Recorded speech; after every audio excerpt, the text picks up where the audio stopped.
Thank you very much. Thank you very much. And welcome to Snug Harbor. It's great to be back, as always. Thank you. I have spent countless hours on the stage. That's why they say it's countless, because I can't count how many. But I can tell you, I've probably spent more time here than pretty much anywhere in my life. Because I've moved a lot of my life, I've traveled a lot, so it hasn't been in any one particular band, that's for sure. I played a lot of other places, but not as much anywhere than here. So this is basically my home right here, which is Yeah, right here. MySpace. But thank you very much for coming out. It's great to be here. Great to have these great musicians on stage. And being a longtime resident and now an itinerant visitor to New Orleans, it's great to see how much things have stayed the same and how much things have changed. Bass players winning Grammys. That's a big change right there. You know? So, yeah, give it up. I'd like to introduce this gentleman first because, let's see, when did you win the Grammy? Was it like 3 in the afternoon? Yeah. First of all, what kind of Grammy did they give out in the afternoon? Yeah, the Jazz Awards, they're always just messing us over, you know. They give it out. You know how they have the red carpet for everybody else? They've got like this this little red area across the street on the sidewalk out in LA that they give you the Grammy and then they shoo you away. But it's like the jazz, the classical, world music, basically everything but Lady Gaga. You know. But anyway, yeah, I'm introducing him first because he renegotiated all his contracts here at Snug between the time he won this Grammy. Times are different now, I gotta tell you. He's a smart dude right here. By contract, there's certain things I can and cannot say about him.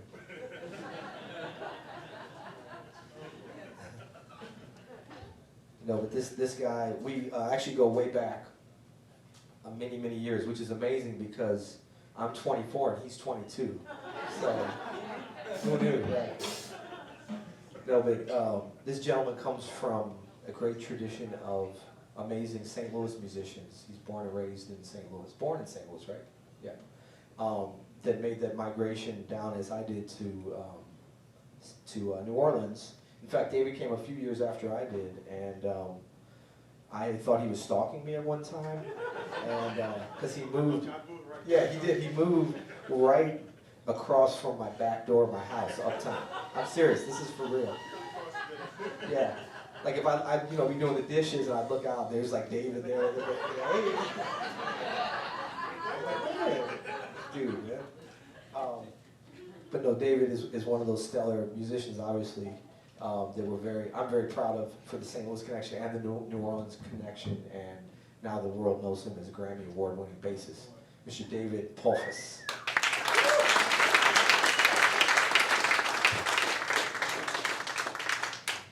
Now he told me, I don't know if this was true or not, he said that the Grammy was like a twofold Grammy, how they're doing those now, based upon his playing on the recording and how he looked. Best looking bass player. So that might have been Patterson that said that. But I'm going online right after the set to check on that. I don't doubt it though. And at the drums, this gentleman, and I use the term loosely, amongst friends. Yeah. Oh, first of all, back to David. I want to say.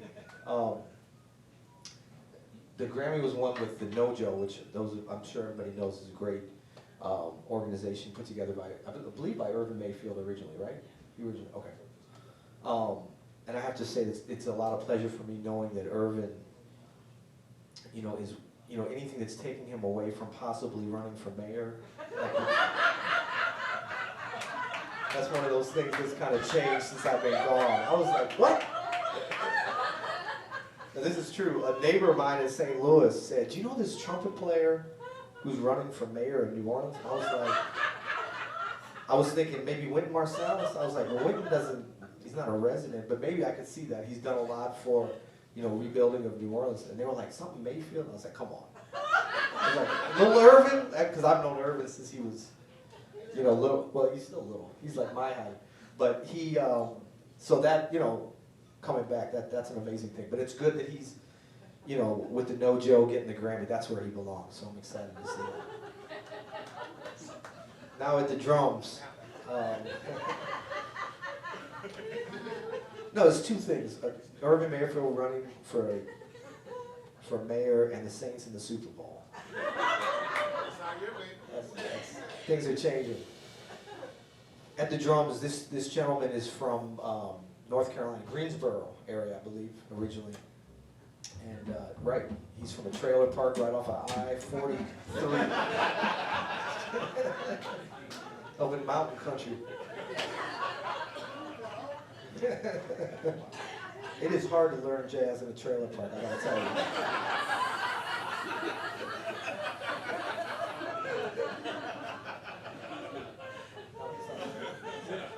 Kind of hits so close to home, I'm sorry. First of all, there's no electricity. That's the biggest barrier to listening to recordings. No, this guy, actually, I first met Geoff very shortly after I came to New Orleans in 1990. And he has been a mainstay on the scene, and then he spent a number of years in New York and Nashville honing his craft and playing with many great musicians there. But it's always a pleasure to play with him. He's played with everybody from New Orleans musicians to the Nashville singer-songwriters and mainstay on the New York scene as well. And it's wonderful to have him back, Mr. Geoff Clapp.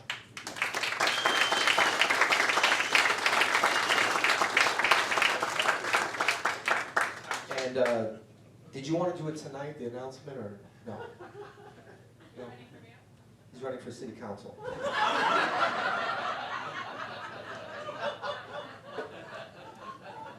He's throwing in his hat at the last minute to kind of sneak in. No, but I had a good time this morning. I got up and I was reading the New Orleans Times-Picayune, your local newspaper.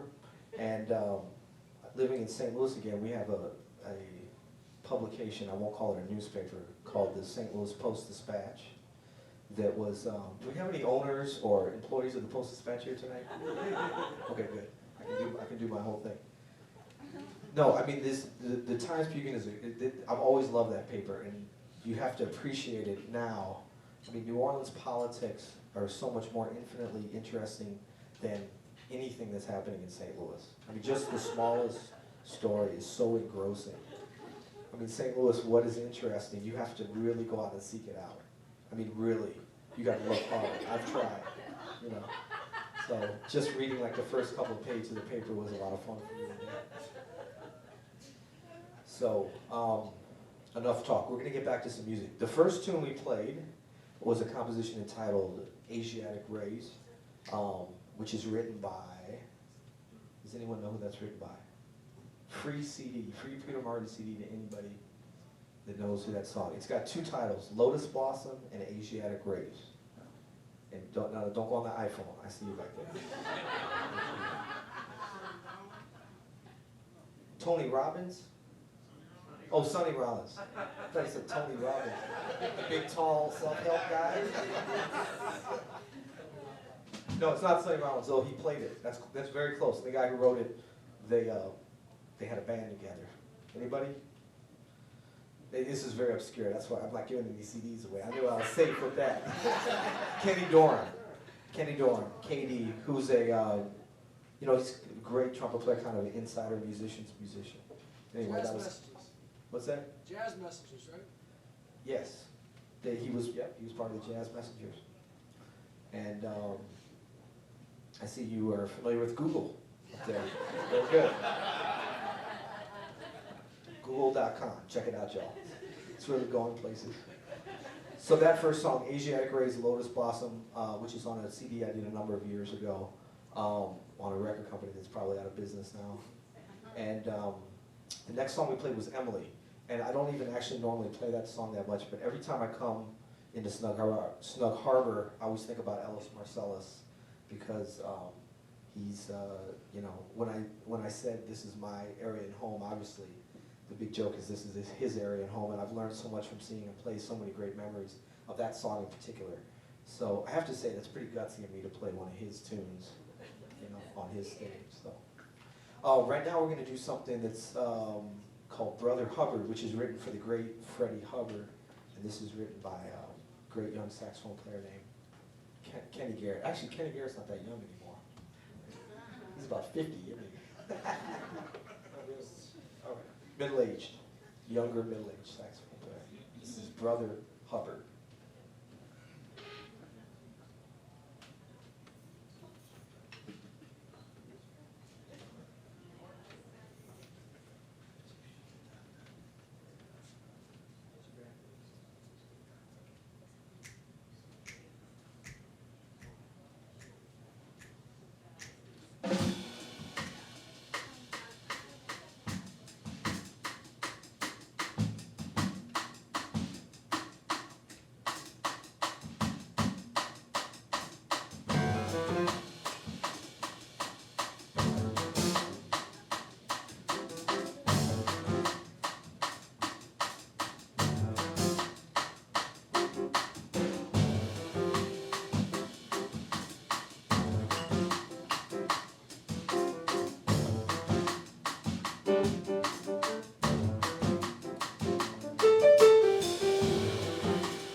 Geoff Clapp at the drum.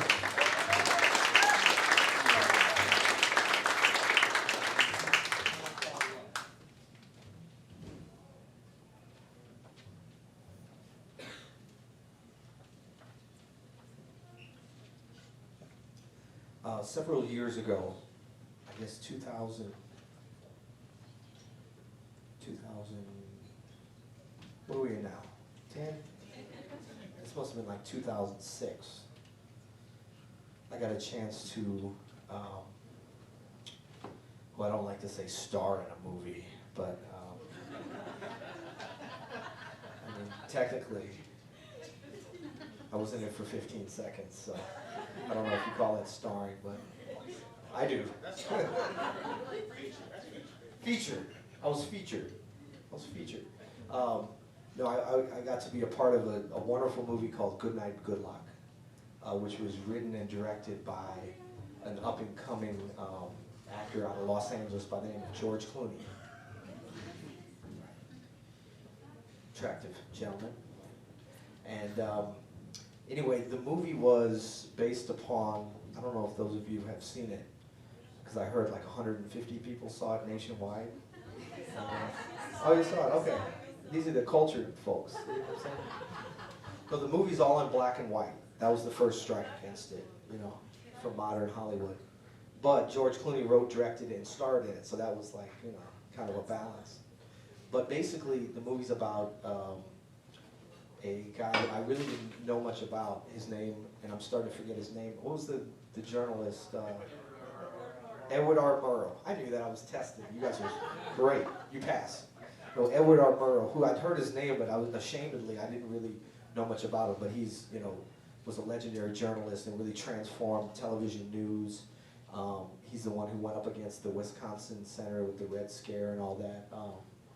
And anyway, it's a very interesting movie. But George Clooney had this idea to have jazz music as sort of a Greek chorus to what was happening, because it was almost like a documentary, because there was some actual footage used of Edward R. Murrow and some of the congressional hearings and footage.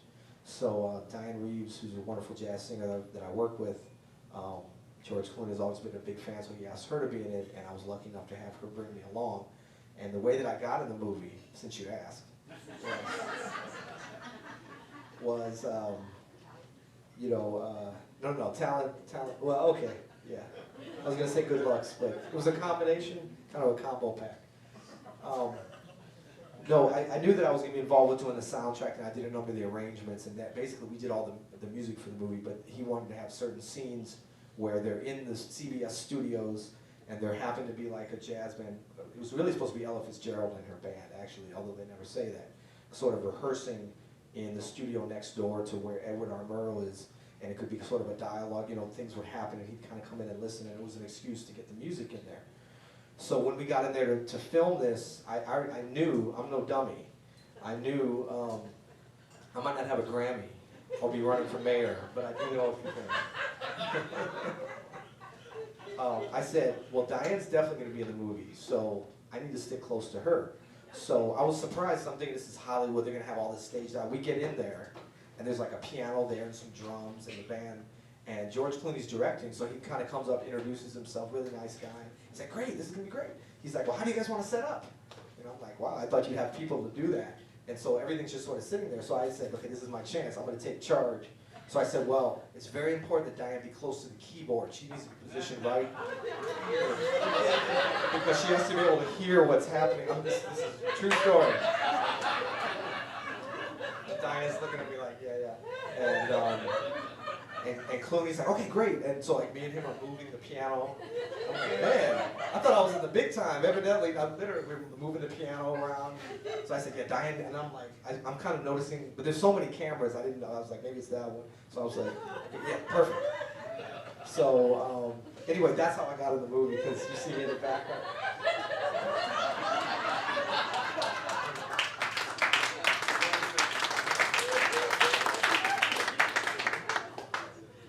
And I'm not sure how it works with the Academy Award thing, because the movie was like 4 years ago. I'm still waiting. But I think what they do with these kind of movies, they wait a few years before the nominations. So that's Oscar. That's all coming. But what was funny is the drummer, Jeff Hamilton, who's an incredible drummer, legendary LA guy. He was playing on it, and he was real cool. He was like real LA when we were setting up. He's like, nah, I'm just gonna. He let other people set his stuff up, but he didn't get in the movie. He's not in there at all. He's a little bitter about that too. So. Oh, that's right. I had to. Oh, that's right. Yeah, you remember that. So that was another thing. He got upset with me because we'd heard before we did this movie. They said everybody had to be typical for the period. It was supposed to be 1958, and so basically their people contacted my people before the shoot. So I got an email from them, in other words. But they said, you can't have any facial hair, and I didn't have a lot of head hair, so that wasn't a problem. But so they told the whole band. So Geoff Hamilton, I don't know if any of you guys know him, he always has had a beard for years. He actually shaved his off, and I just have this little thing here. But I'm like, are they really going to care about that? We're probably not even going to be in the movie, so I didn't shave it off. So we get there, and Geoff Hamilton's like, oh my God, what are you doing, man? This is 1958. I was like, they didn't have beards? And I was like, we're jazz musicians, Well, we have to shoot up heroin too, because it's 58. That's what all the jazz musicians were doing. So anyway, we got in there, and no one ever said anything. He was mad because he looked funny. Like, you saw that? Yeah. I understand why he always keeps a beard, a full beard. He looked hilarious, and he's out of the movie. So anyway, this is all a big lead up to playing this tune that I love, which is called, which was in the movie. That's the connection.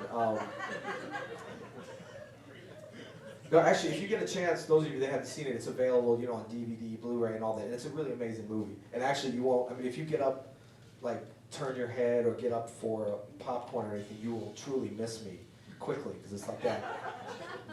Seeing me, but the music, everything in the music we did, just the trio and Diane. And there's a lot of the music. In fact, the very first thing you hear as Warner Brothers comes up is, well, I'll play it when we play this tune because this is the first song in the movie. And before you even hear anything, it's the piano introduction. And I'm very proud of that because the way we did it, actually, we filmed everything that we filmed that showed in the movie, which Diane was in quite a bit, is the actual recordings that we used on the soundtrack. We did everything live. There was no overdubbing. They had like minimal microphones because they wanted to really have that old sound. I love the way the soundtrack sounds and the way that it sounds on film. It really puts you into another era. And it was a lot of fun for us as musicians to kind of jump into that time period and play the music in that way. And so this is the first song you hear in the movie, which is called When I Fall in Love.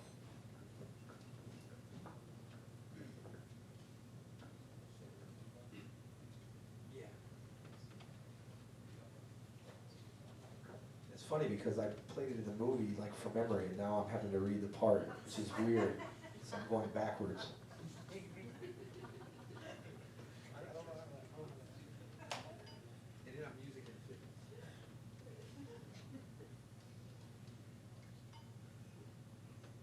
Imagine black screen, Warner Brothers.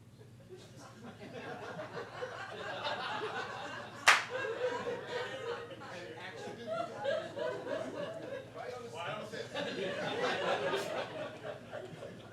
Peter Martin walks out and the whole theater empties.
Thank you very much.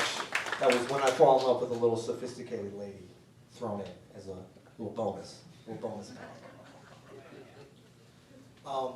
Right now we'd like to play for you, we're going to confer amongst ourselves.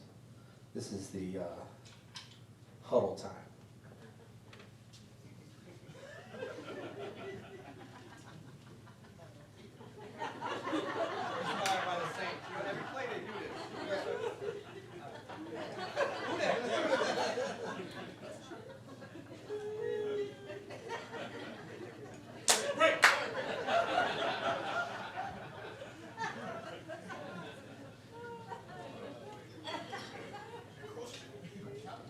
So I did this gig the other night in Baton Rouge, which those of you that are from Louisiana, let me explain where it is. It's a little town down the road. No, I did this gig with Chris Bodie, who's a trumpet player, and this guy comes up to us with a hotel bar afterwards. Imagine that, some jazz musicians at the hotel bar after the gig. It's unusual. And this guy comes up, and I had like a Saint shirt on, and he comes up to me. Now it's possible he'd had a few drinks, I'm not sure. He comes up and he says, "Hooday!" I was like, hey, okay. I thought he was like saying like howdy or some Baton Rouge. And I was like, hey, all right. He's like, "Hooday!" I didn't know what he was saying. I was like, cool. Then he kind of could see that I was mystified. And he starts pointing to my Saint shirt. He's like, "Hooday! Hooday!" I was like, whoa. I was like, that's really unfortunate. So we had a little conversation. I didn't burst his bubble. Yeah.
All right. So we're going to play now.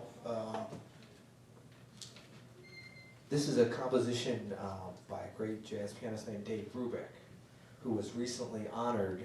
How many of you guys saw the Kennedy Center honors a couple weeks ago where they had Dave Brubeck and, no, you guys don't get PBS, I guess, do you? Well, you know what, I think it was on the same night as the season premiere of American Idol, so I'm sure, I know what you guys were watching, all right. No, but it was a great program because they had Herbie Hancock, Christian McBride, a number of great jazz musicians playing some of the music of Dave Brubeck, and they had Dave Brubeck playing. And it was kind of a reminder to me, I mean, Dave Brubeck he had his birthday last month and he turned 124, which is, he doesn't look that old, but he's quite old. No, he's not that old, but he's very old. But I mean, he could still play incredibly. I mean, he's an amazing jazz pianist, and it was a real, I was kind of thinking, oh, Dave Brubeck, it's like, oh, this is going to be great, PBS. Maybe that little Masterpiece Theater afterwards. I'll kill myself. But it was truly amazing. It was a great performance. I mean, he's such a great artist, and to me, one of the great pleasures for me to play this music and get to know older musicians is to see how much they improve. Most people, if you're an athlete or if you do most things, you kind of go downhill, but there's something about the spirit of this music that the guys and ladies that keep playing this just keep getting better. And to see him and Herbie, to me, Herbie Hancock's really at the top of his game. So anyway, I've been thinking about his music, and this is one of his great, actually, is this written by Dave after all that big build-up? I think it's written. It's In Your Own Sweet Way. It's Dave Brubeck, okay. Like I said, Dave Brubeck, In Your Own Sweet Way. That was like George.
Thank you very much.